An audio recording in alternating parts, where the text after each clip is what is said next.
Lynn with the Texas Heartland Group, and I'm up here at the office today with my partners Pam and Michelle. We're just getting ready to help our clients wrap up a great year. I wanted to share with you guys one of the only crafty things that I know how to do actually, and I learned it from my mom, hi Marla, back when I was a little girl. It's how to make these very pretty bows. I mean, they look pretty professional and everything, and I've had to show several people in the office how to make them, so I figured I would just make a video, teach you guys how to do it.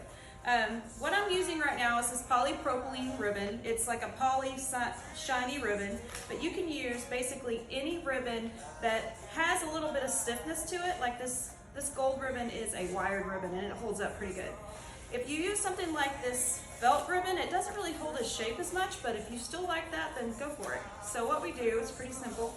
I've already cut this to length. Normally it's still attached to your spool, but what we want to do is hold it in our hands like this and start wrapping it around our hands. So I use my pinky as a guide for the size.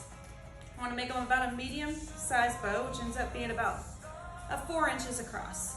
So what we're going to do for medium and small bows is wrap it 8 times around our hand. If you're going to make a larger bow, say this size bow, you want to make sure you wrap it at least 10 times. That way you have lots of a full fluffy bow. Hi Lee.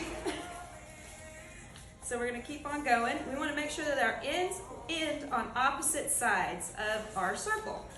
That's because we have an end here and we have an end here, and we're going to pinch it together and make sure that the ends are in the middle.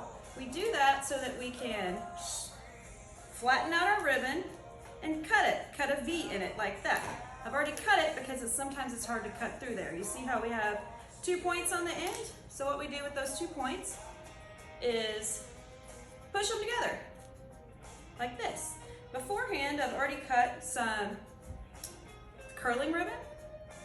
So we're going to tie that around the middle, just as tight as we can get it to make sure that our bows stay where we put them. So we tie it really tightly.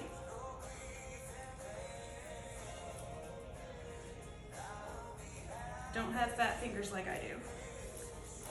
Tie it really tightly, like that.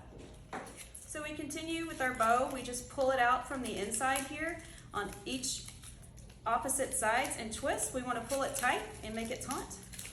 We just continue until we have completely fluffed out this bow and we have a symmetrical, pretty, fluffy bow that looks like this. Have a very Merry Christmas, Happy Holidays, and don't forget, I am your local expert, and I would love to help you and your friends discover all the great things about North DFW.